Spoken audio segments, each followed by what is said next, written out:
Saúde os irmãos com a paz do Senhor, mais um episódio do podcast RBT em síntese, da lição de juvenis. Hoje, nossa lição é a número 13, com o título Ser um cristão fiel, um grande desafio. Nosso textuário se encontra em Lucas, capítulo 9, versículo 13, versículo 23, que vai dizer: E dizia a todos: Se alguém quiser vir após mim, negue-se a si mesmo e tome cada dia a sua cruz e siga-me. Nossos objetivos na aula de hoje são destacar o convite de Jesus para todos os que desejam recebê-lo, né? E pontuar as características de um cristão fiel, né? Como também observar as recompensas da fidelidade ao Senhor. E eu não estou sozinho, estou com dois caríssimos amigos, caríssimos irmãos aqui presentes, o professor Vitor Cairo e o professor Arthur, que está aqui nos brindando com a sua participação especial neste podcast. Pai, seu irmão Vitor. A paz do Senhor, irmão Reinaldo, filho, a paz do Senhor, irmão Arthur, a paz do Senhor, meus amados irmãos que nos ouvem neste mais um podcast, um encerramento de mais um trimestre, as lições bíblicas juvenis, com esse trimestre que tem como tema Feliz por Inteiro, que Deus preparou para mim. Aí nós abordamos ao longo desse trimestre diversos temas acerca de assuntos bem pertinentes, para os jovens, para os juvenis.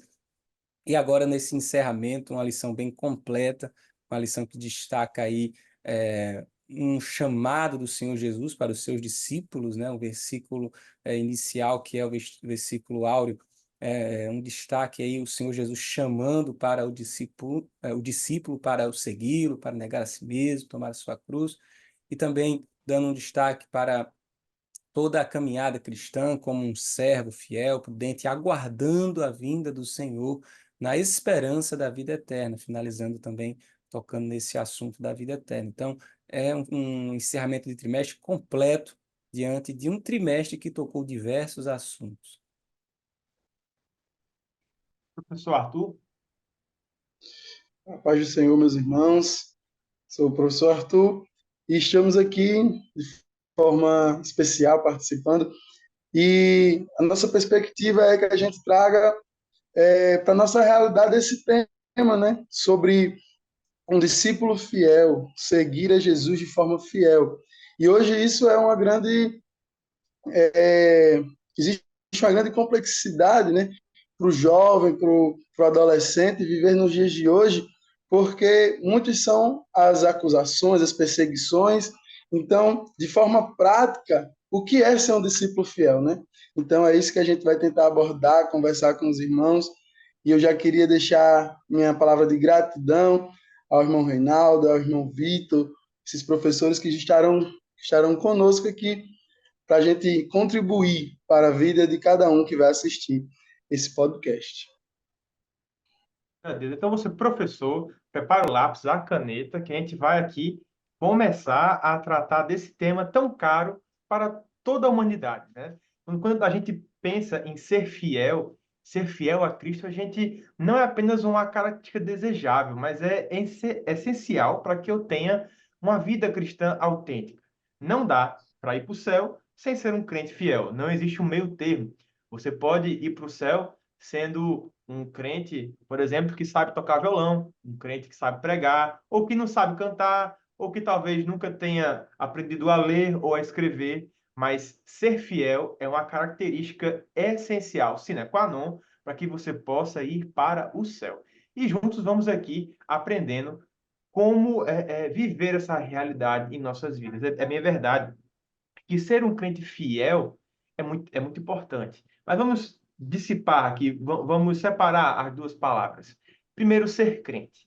A gente vai encontrar na carta do apóstolo Tiago, vamos encontrar em Tiago, capítulo 1, versículo 22, que nós temos que ser praticantes da palavra e não apenas ouvintes, enganando-se a si mesmo. Ele também vai dizer que até os demônios creem em Deus também.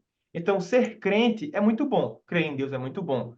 Ter a fé que Deus é santo, poderoso e verdadeiro e que ele existe é muito bom, é verdade. Mas não apenas isso, porque isso até os demônios creem e tremem diante dele. Muitas vezes nosso problema é porque somos crentes, mas muitas vezes não trememos diante da presença de Deus. Muitas vezes nós somos crentes, cremos em Deus, alguns dizem até que tem Jesus no coração, mas vivem uma vida distante, uma vida infiel com Cristo. Então, o primeiro passo para ser um cristão fiel, nossa lição, e aqui eu já convido os irmãos para colaborarem junto aqui na aula, é aceitando o convite de Jesus. O que é esse convite? Como é que eu faço para aceitar? Professor Vitor, como é que eu faço isso aí? A primeira parte da lição vai apontando para o convite que Jesus faz. É interessante que quando Jesus faz esse convite, ele anteriormente em uma conversa particular com os seus discípulos.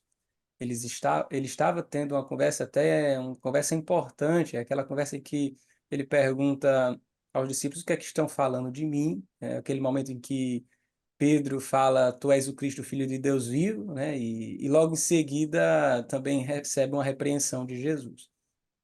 E depois dessa conversa, ele dirige-se a todos aqueles que estavam ali presentes. Era algo que Lucas destaca bem, não era apenas para os seus discípulos, também para os seus discípulos, né? É importante dizer isso, também, uma palavra também para os discípulos, mas para todos, é algo de extrema relevância. Jesus mostra que havia uma relevância aqui nesse convite, é um convite que está direcionado a todas as pessoas, não há um só que não receba este convite de Jesus. Jesus tem um convite para todas as pessoas, inclusive a nossa responsabilidade é repassar isso, né? O apóstolo Paulo fala do ministério da reconciliação. Se nós somos reconciliados, temos também esse ministério de levar a reconciliação com Deus às pessoas.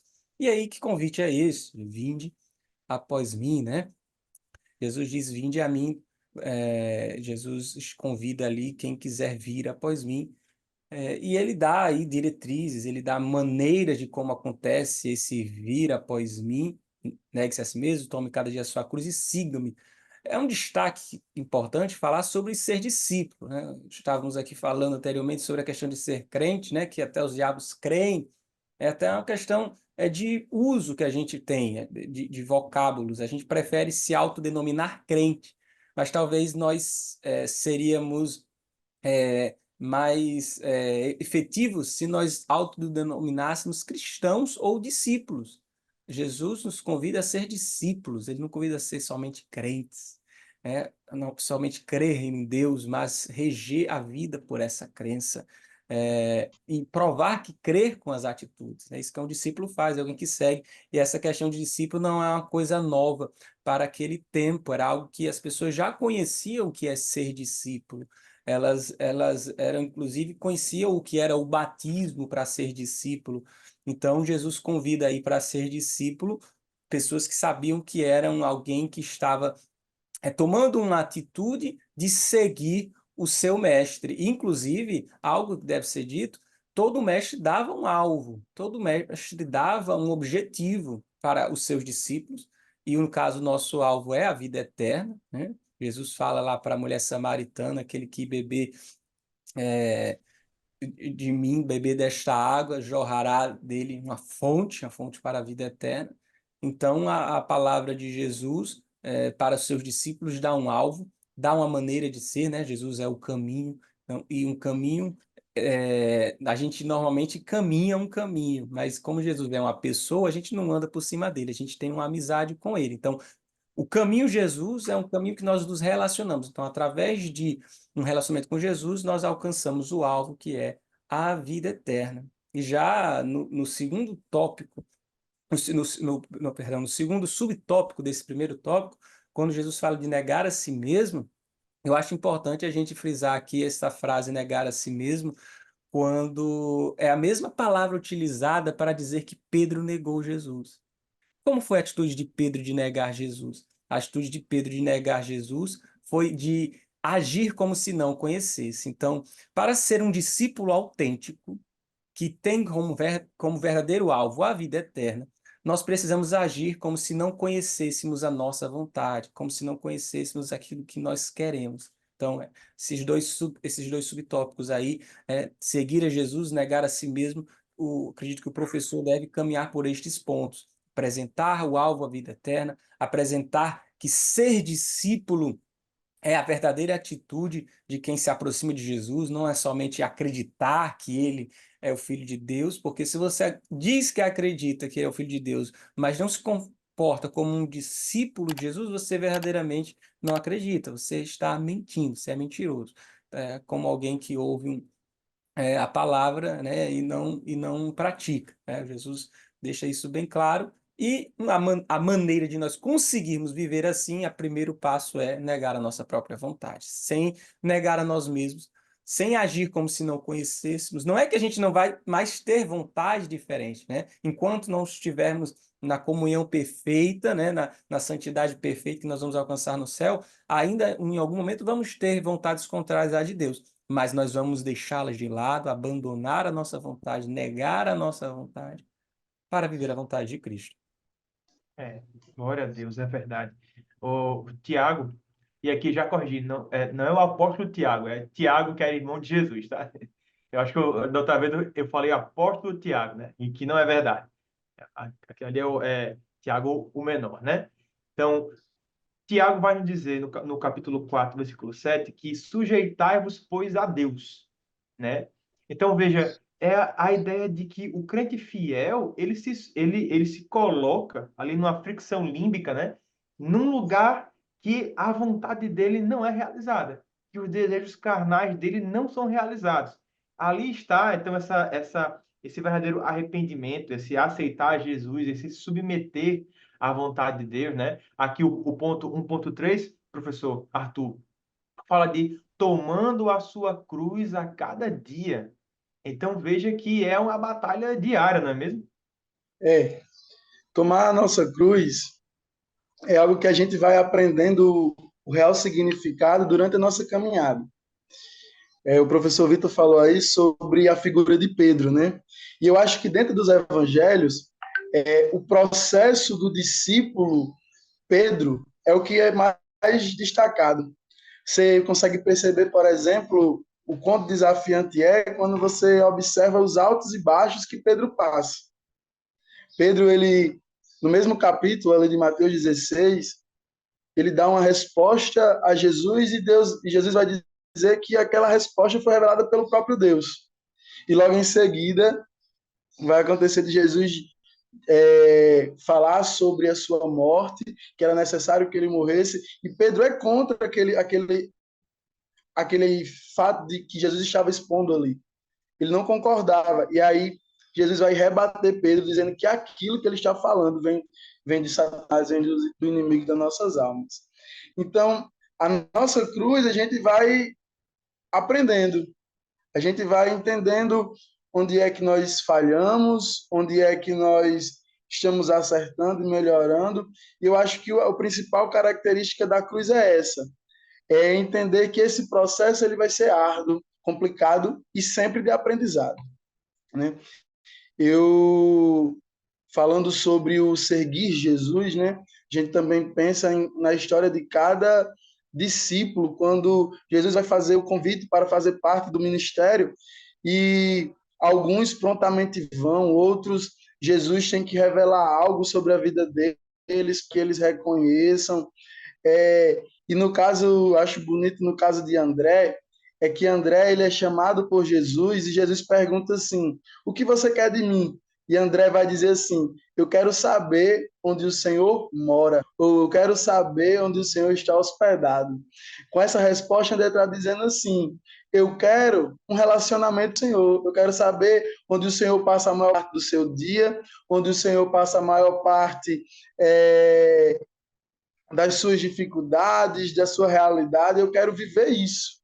Então, a nossa cruz, quando a gente entra no dentro do chamado de Cristo para nossas vidas, é a gente de fato ter uma vida como Jesus teria, né? É viver aquilo que Jesus viveria, fazendo aquilo que Jesus estaria, na mesa que Jesus sentaria, e aprendendo dele e também apresentando ele para as outras pessoas. Então, sobre esse tópico, subtópico 1.3, tomar a Cristo, né? Tomar, na verdade, a nossa cruz é assumir, né, esse processo, um processo de aprendizado e de proclamação da vontade de Deus para a nossa vida. Amém. Glória a Deus. Realmente, tomar a cruz me lembra muito a santificação progressiva, né? É todo dia a gente sempre perder um pouco mais da nossa natureza pecadora, agora libertos do poder do pecado, agora santificados posicionalmente, justificados pela graça de Cristo. Agora, quando nós estamos no caminho, né, nós aceitamos e começamos uma jornada bela de renúncia, né? Uma jornada que nem sempre vai trazer coisas felizes e momentos alegres, mas que com certeza, até nas provações, tomando a nossa cruz, renunciando às nossas vontades, vamos ali estar cumprindo a vontade do Senhor, tomando a sua cruz, né? Fazendo parte dos sofrimentos de Cristo, não é? Ali no Calvário. E aí a nossa alma é lavada, nosso corpo ele é lavado e nós mudamos nossa vida, né? E o ponto 2 da nossa lição é justamente isso, essas características de um cristão fiel. Depois de iniciado essa jornada, depois de iniciada essa jornada na vida cristã, agora o cristão começa aos poucos, para e passo, alguns mais rápidos, outros mais devagar, a demonstrar características de um cristão fiel, de um cristão genuíno, de um cristão que busca a vontade de Deus. Jesus ele ensinava aos seus discípulos sobre o custo de segui-lo, né? Ele enfatiza que seguir a Cristo requer negar a si mesmo, estar disposto a tomar a cruz, e essa cruz é um símbolo de sofrimento e sacrifício. Né? Ele utiliza essa imagem para ilustrar a disposição de seguir a ele. Assim como ele se fez escárnio, eu também tenho que, do mesmo jeito, tomar sobre mim qualquer dor, qualquer sacrifício que um dia eu venha de, de, de receber por amor de Cristo. E não é estranho, o cristão não deve se assustar com o sofrimento. E aqui a gente tem uma mensagem clara contra a teologia da prosperidade. E também contra a teologia do coach, porque não é só dinheiro que traz a falta de dinheiro que traz sofrimento, mas também nas doenças psicológicas. É alguém que faleceu, é uma situação difícil que você está passando. Tudo isso causa tristeza, causa sofrimento, mas tudo isso é normal para o cristão. O cristão sofre das mesmas coisas que o ímpio também sofre. A diferença é que ele tem um Deus poderoso e que não importa o quanto ele esteja abatido e sofrendo, o Senhor sempre será a sua força, né? Então temos aqui algumas características que vão exalar daquele cristão fiel. A primeira delas é que esse cristão expressa o amor de Deus. E aqui eu gosto muito disso, do que o autor escreveu aqui no começo, o autor da lição. Ele vai dizer que muita gente confunde o trabalho que desempenha para Deus, na igreja, obviamente, com o amor que precisa desenvolver por meio do relacionamento de Deus. Isso é muito importante, porque trabalhar na igreja é muito bom, realmente. É muito legal você ter a comunhão dos irmãos, né, ali trabalhando na igreja. Mas mais importante do que isso é você, dentro da igreja, expressar o amor de Deus. Você não ser conhecido por ser carrancudo, por ser pedante, né? Olha, não, olha só, aquele irmão, cuidado com ele, não. Mas você ser conhecido por ser uma pessoa agradável e que expressa o amor de Deus. Tem pessoas que são assim. A gente conversa com algumas pessoas, ainda mais os crentes que já têm uma caminhada maior na fé, e o que a gente percebe é que eles transmitem uma paz, transmitem um sentimento de amor diferente, né? Porque eles já passaram por muita coisa e eles percebem que, ao longo da jornada,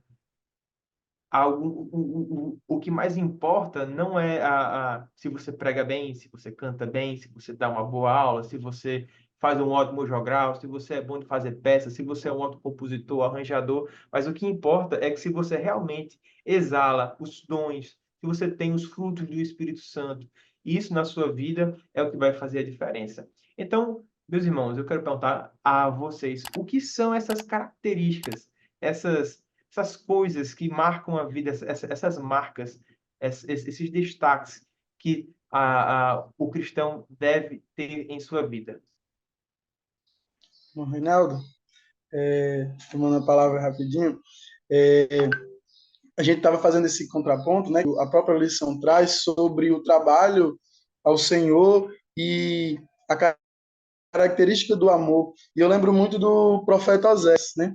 Que ele tinha um ministério, sim, que ele exercia em nome do Senhor, o ministério de profeta, mas Deus chamou ele para viver algo diferente, para que ele possa entender o que de fato é o amor de Deus, né? Naquela situação para com o seu povo.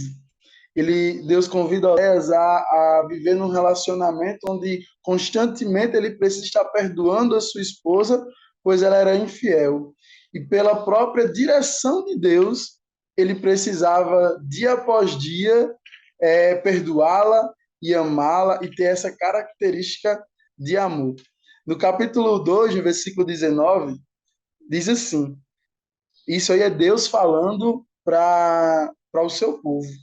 Eu me casei com você para sempre e lhe mostrarei retidão e justiça, amor e compaixão. Então a gente consegue entender que quando a gente se torna esse cristão, o discípulo de Cristo, esses atributos que a gente vai falar nesses tópicos, e sendo o primeiro deles o amor, eles vão diretamente de Deus para conosco, né? A gente vai ver que C.S. Lewis, por exemplo, no seu livro Os Amores, ele vai falar que nós somos um jardim, mas nós só vamos florescer se Deus estiver dentro dele, semeando e cultivando estas flores. Porque a ação das virtudes de Deus na vida do seu discípulo depende integralmente da ação do Deus. As virtudes vêm do Deus que possui todas as virtudes.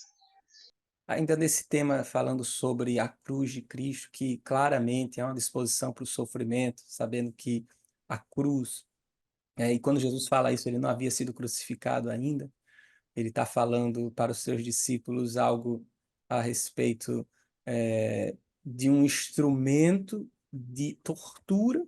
Então, ele está falando, estava preparando os seus discípulos para estarem prontos para ter a sua fé ameaçada. E nós devemos estar dispostos ao sofrimento. Nossa fé deve ser inabalável, que a ameaça alguma deve abalar a nossa fé. O nosso discipulado, nós não vamos deixar de ser discípulos de Jesus, nós não vamos negar o nosso comportamento de um discípulo de Jesus por ameaça alguma, podemos estar dispostos ao sofrimento, inclusive quando não parecer que seja uma ameaça, né? O sofrimento para o cristão é algo que ele entende que é passageiro, porque a nosso gozo será na presença de Deus eternamente. Mas isso também pode ser associado a uma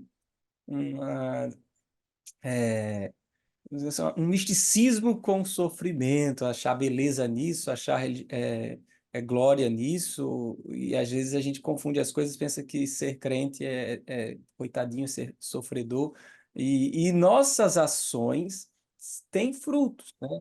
O fato de nós sermos cristãos não significa que nós podemos, por exemplo, ter uma irresponsabilidade financeira, criar um monte de dívida, e agora, quando eu estiver na dívida, não, eu estou sofrendo porque isso é Deus Deus vai cuidar de mim. fazendo eu sofrer para eu ser mais crente. Não, você foi irresponsável e agora, como todo ser humano, né, tem as consequências humanas das suas atitudes humanas. É claro que nós temos o cuidado da mão de Deus, ele também nos dá sabedoria nas nossas atitudes. Eu citei um exemplo aqui específico na área financeira, mas na área da saúde também. Deus lhe dá aí um corpo para viver aí até os seus 80, 100 anos de idade pregando o evangelho. E dá a palavra do evangelho. Aí você acaba com o seu corpo, só consegue viver até os 20, 30 anos, 40 anos, porque não tem respeito à sua natureza humana que Deus lhe deu. E aí você acaba com tudo, morre cedo e aí vai deixar de pregar o evangelho. Aí perde 30, 40 anos de pregação do evangelho. É um prejuízo para o reino de Deus, porque você decidiu que ia ser irresponsável na área alimentar. Então, não é uma blindagem para você ser irresponsável, para você ter atitudes incoerentes, porque o nosso chamado é, lá na criação foi para cuidar deste mundo. Deus nos colocou para cuidar deste mundo. E como crentes, nós recebemos de volta esse chamado de humanizar o planeta Terra, né? De levar a verdadeira humanidade que vem justamente porque nós somos criados à imagem e semelhança de Deus. Então, o discípulo que está disposto ao sofrimento não deve confundir o sofrimento da cruz com algo especial, né? Eu não, Algo que sofrer, ele fez, né? isso, não, estou sofrendo porque foi Deus que não Nada. necessariamente, né? É claro que Lewis fala que o sofrimento às vezes vem como um megafone de Deus para nos chamar a ouvi-lo, mas não quer dizer que é necessariamente o dedo de Deus, às vezes é porque nós estamos tão É verdade. ensurdecidos que chegamos ao ponto do sofrimento e lá somente lembramos de Deus. A maior parte do tempo, professor Vitor, eu acho que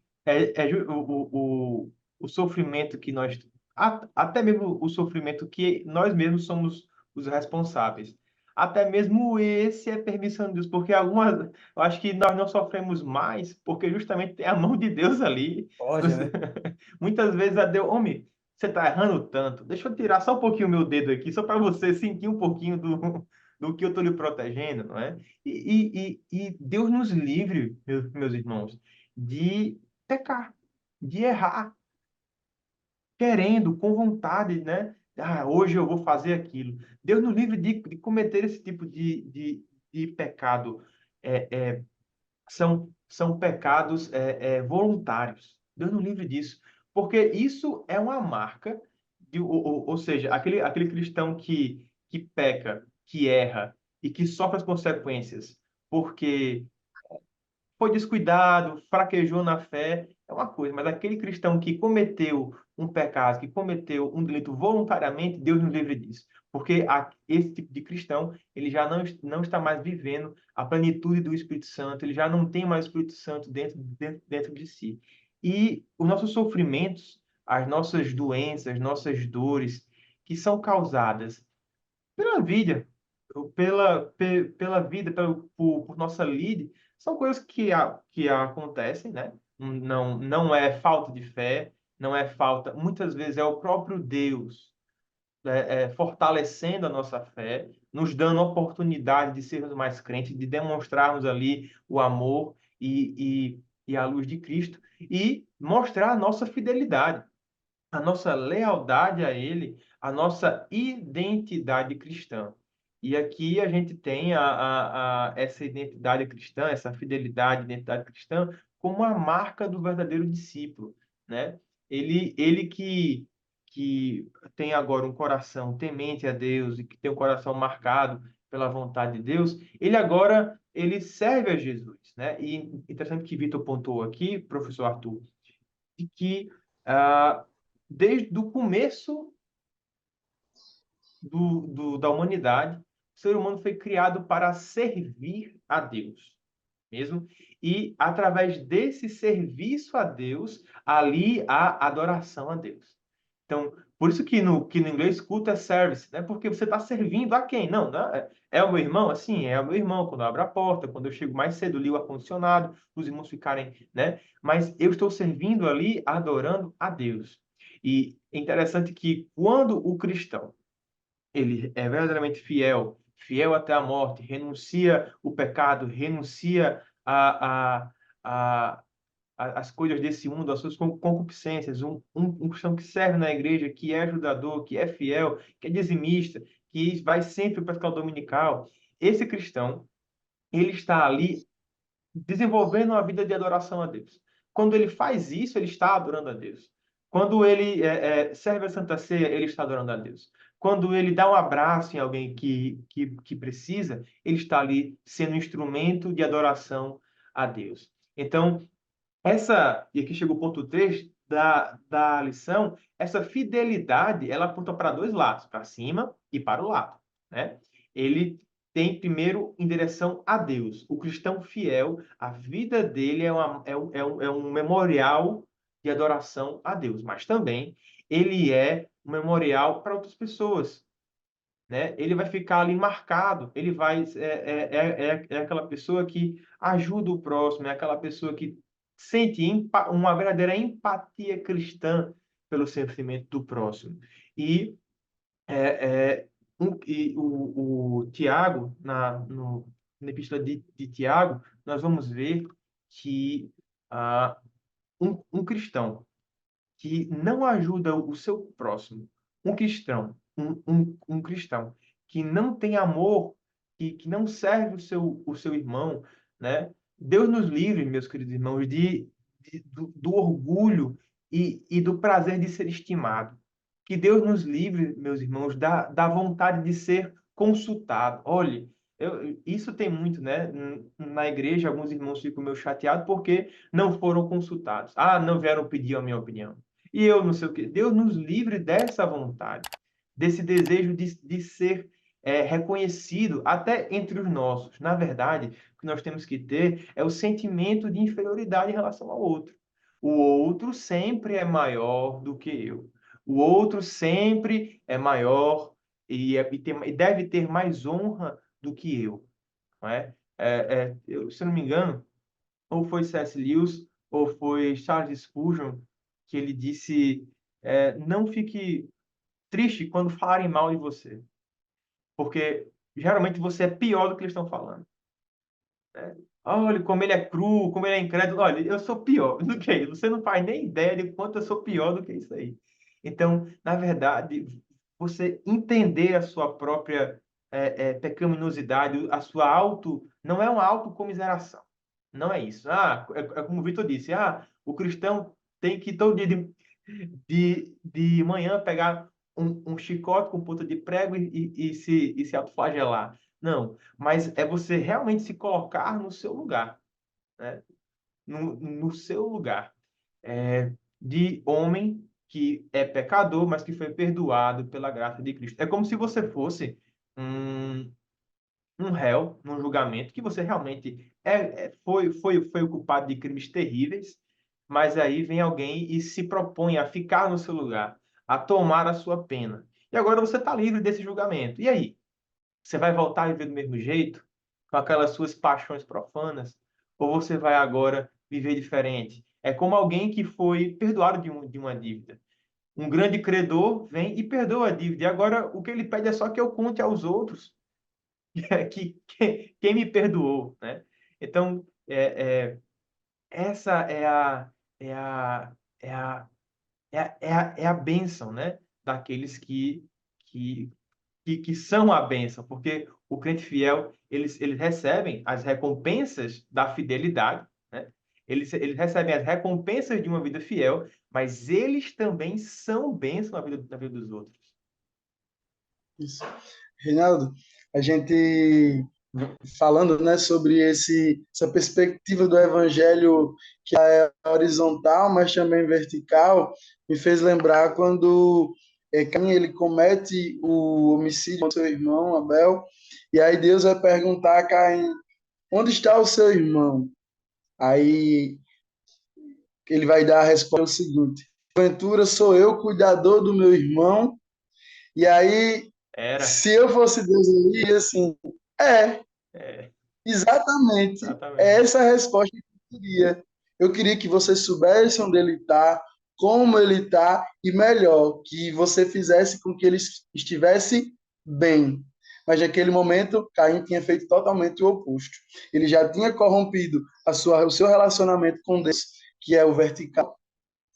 E aí, ele também dá um fim no seu relacionamento horizontal com seu irmão, que é a forma como nós nos tratamos, né?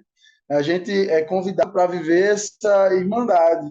Nós nos chamamos de irmão Reinaldo e Vitor, justamente porque nós entendemos que, à luz da Bíblia, nós temos essa responsabilidade quanto ao meu irmão e ao meu próximo.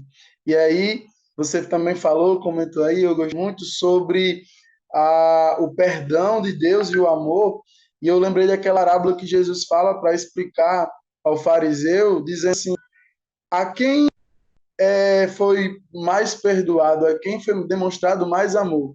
Aquele que tinha uma dívida de 50 ou aquele que tinha uma dívida de 500? E aí o fariseu responde, de fato, aquele a qual perdoou mais foi mais amado. Então, assim, quando nós nos assumimos como esse ser totalmente devedor, incapazes de pagar Jesus, nós conseguimos viver, como você falou, no nosso lugar, no lugar simplesmente de servo e discípulo, vivendo para Deus e para o meu próximo, né? E aí a gente tem recompensas, mas quando nós temos esse amor prevalecendo, as recompensas elas se tornam acessórias, porque a nossa gratidão já está em poder agradar aquele que primeiro nos amou. E aí a gente tem várias promessas, né? A promessa do receber 100 vezes mais, e a principal de todas as promessas, a promessa da vida eterna. Então, é aquela coisa, Jesus, ele é um patrão bom, que paga bem e não deve nada a ninguém, né? Então, a gente entende que nós servimos a, a excelência do amor e da generosidade. Então, isso já deve ser o nosso maior combustível para viver uma vida agradável a Deus, agradável ao nosso patrão, ao nosso mestre, ao nosso Senhor, né?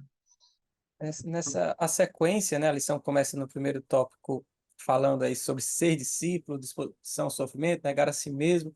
E aí no segundo tópico ela vai falar da marca de ser um discípulo. Qual é a marca de ser um discípulo? É o amor.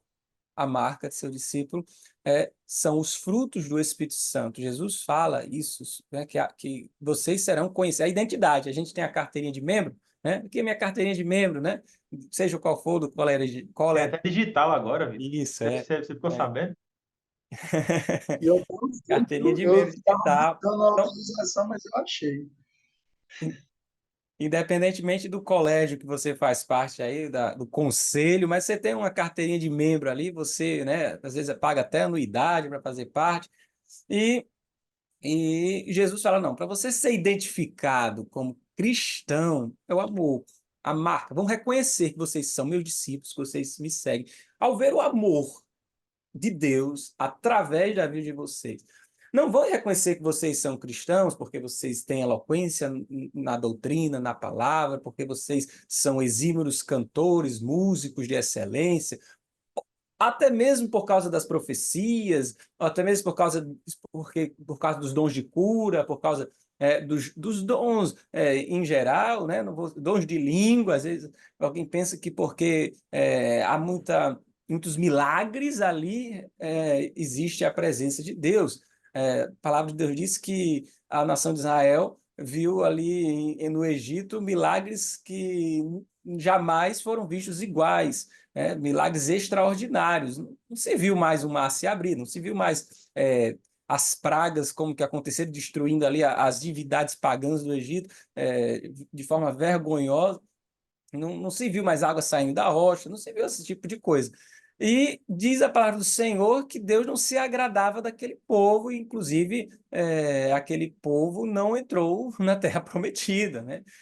Toda uma geração morrer. Então, a manifestação de milagres, a manifestação dos dons, não necessariamente estão relacionados com a autenticidade cristã, também não estão relacionados com a presença de Deus. Agora, os frutos do Espírito Santo, que são temperança, mansidão, fé, bondade, alegria, o amor, a paz, a benignidade. Então, se você é um bom marido, se você é uma boa esposa, um bom filho, tem um bom relacionamento com as pessoas na igreja, no trabalho, se você é um bom empregado, um bom estudante, as suas responsabilidades, você tem participado corretamente com suas responsabilidades, se tem sido honesto naquilo que lhe é entregue. O apóstolo Paulo entendeu disso de tal forma que ele disse que nós trabalhamos como se estivéssemos trabalhando para Deus.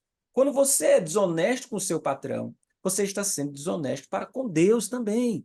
Quando você é um péssimo aluno, aquele aluno que cola na prova, aquele aluno que deixa para estudar no último dia, simplesmente por desleixo e por irresponsabilidade é alguém que não está levando a sério a sua responsabilidade, não está sendo humano correto como Deus nos quer que sejamos. Então, a nossa vida cheia dos frutos do Espírito Santo, da ação do Espírito Santo, porque são ações próprias, inerentes do Espírito Santo. Imagine que o Espírito Santo vive em você. Você recebe uma responsabilidade, o Espírito Santo que vive em você não vai permitir que você seja irresponsável.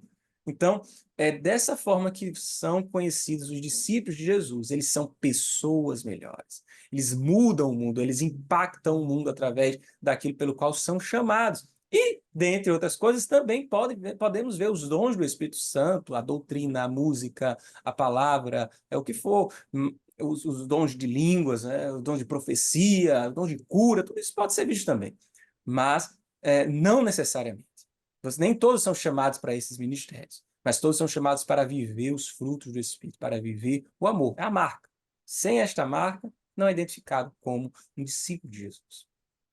Amém. Glória a Deus. E nós chegamos, então, no final, na conclusão dessa lição, né? E nós concluímos que nós temos que ter uma vida cristã autêntica. Na verdade, meus irmãos, nós não devemos olhar para um lado, nem para o outro, deixar que as adversidades nos corrompam a fidelidade a Deus, nem deixar que as bênçãos nos corrompam a fidelidade a Deus também. Bênçãos essas com aspas, né? Então, e mesmo que nós passamos sofrimentos, ou mesmo na bonança, que nós tenhamos a certeza de que temos que ser fiel ao nosso Senhor e abdicar de muitas coisas em amor à sua vontade, que é boa, perfeita e agradável. Desde já eu quero agradecer ao professor Vitor, também ao professor Arthur, por estar aqui presentes, e que nós possamos ser fiéis, né? Ser sempre fiéis até a morte, porque nós vamos receber ali a coroa da vida, né? E como diz o apóstolo João, lá em Apocalipse capítulo 2, quem tem ouvidos ouça o que o Espírito diz às igrejas. O que vencer, ou seja, aquele que perseverar. Nesse contexto desse versículo, é aquele que perseverar. A igreja de Esmirna era uma igreja pobre numa cidade rica, que era muito perseguida, mas que eles guardaram, eles venceram, foram fiéis até o fim e não receberão o dano da segunda morte. E aqui eu acredito que seja a minha esperança, seja a sua esperança, Arthur, também, seja a esperança de Vitor também, de todo aquele que nos assiste, que é a vida eterna. Ser fiel, só vale a pena ser crente, como diz o nosso pastor Martim, só vale a pena ser crente se for para ir morar no céu. Então, realmente que nós possamos ter uma vida repleta do amor de Deus, uma vida que espelhe, que seja um reflexo do amor e da palavra de Deus.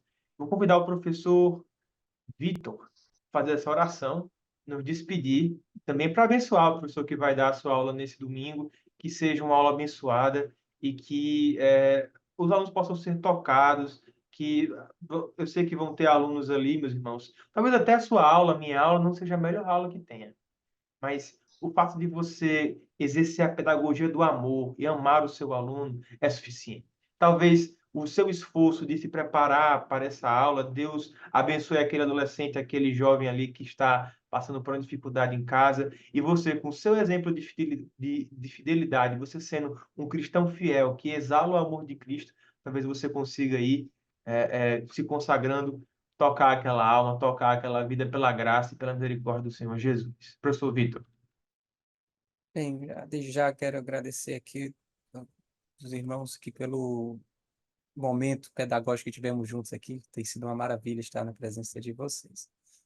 Pai querido, nós somos gratos a Ti, Senhor, por esta oportunidade que temos de conversar, de aprender mais de Ti, mais da Tua palavra.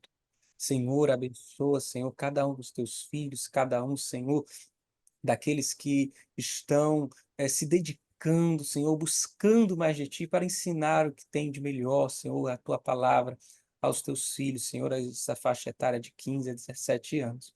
Senhor, capacita, Senhor, dá cada vez mais habilidade para os Teus filhos, que possam ensinar da melhor maneira, alcançar, Senhor, o objetivo desta lição, de apresentar, Senhor, estas características que representam o discípulo, que tem como alvo a vida eterna. Ó Senhor, que nós possamos verdadeiramente sair transformados depois desta lição. Que esta lição possa impactar a vida de nós, de cada um, Senhor, que possa estar ouvindo a ministração dos professores. Abençoa os teus filhos, em nome de Jesus. Amém. Amém. Amém. A paz do Senhor, meus irmãos. Pai do A Senhor. paz do Senhor.